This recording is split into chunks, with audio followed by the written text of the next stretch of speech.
You're about to experience your next heartbeat.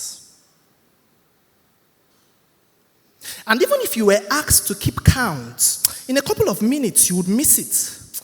But I know someone who is so mindful of you that he takes into consideration every single detail, including the blend of your thumbprints.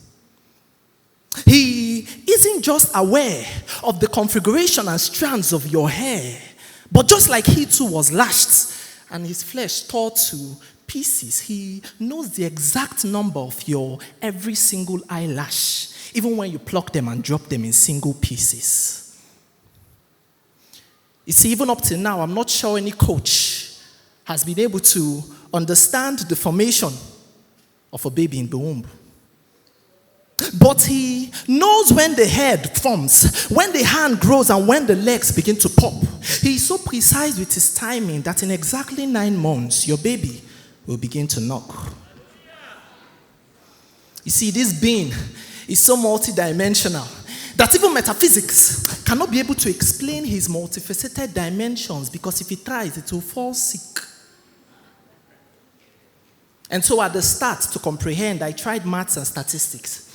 At the start, I begged for mathematics to explain, but it failed, because I was told that 1 plus 1 plus 1 equals 3.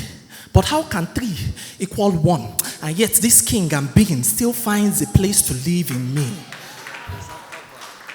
And so I call him the lifter of men, because unlike an elevator, his lifting knows no end.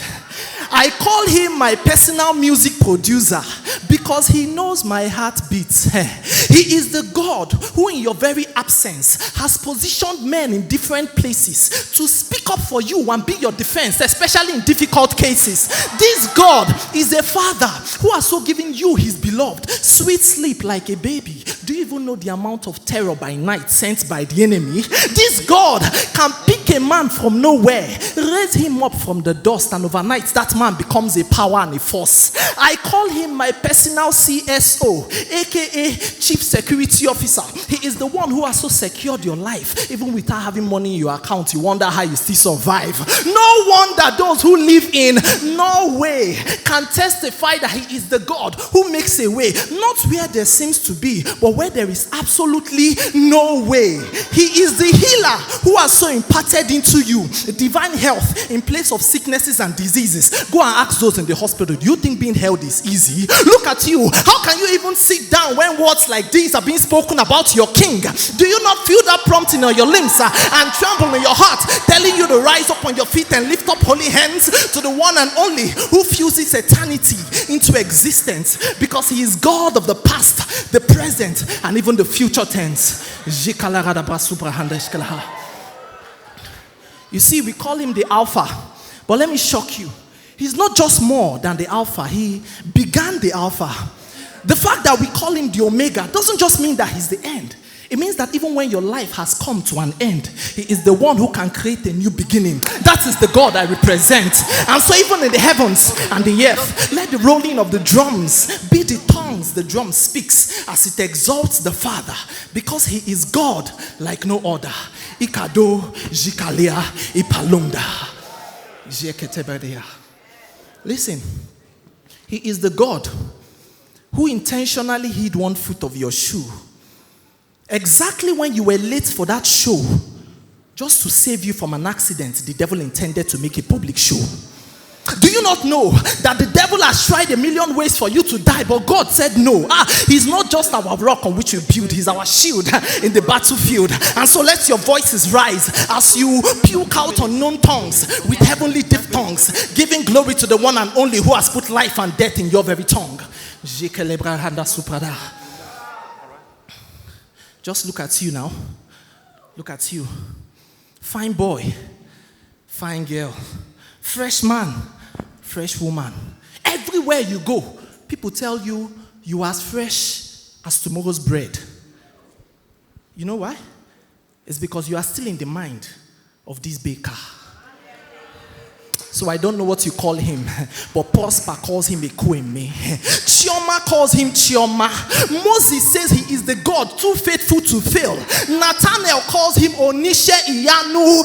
Judike says he is the capable God. Victoria calls him the covenant-keeping God. Mercy says he is the God with the excess love. And Sinach calls him Waymaker, especially when it looks like there is something the devil has snatched.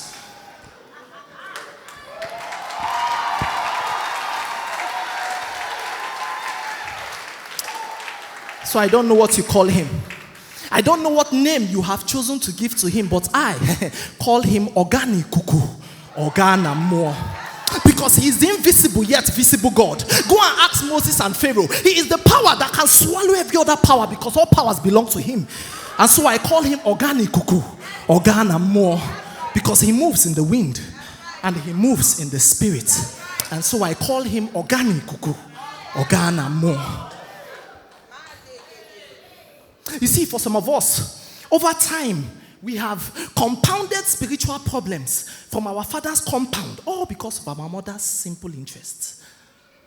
And so this equation is the answer to your question, why is my life like this? Don't you know that there are some spiritual constants that have been quadratically positioned to pull you down squarely from your roots? And so you erected a new structure in your village, only for you to go back and hear that the rains pulled it down.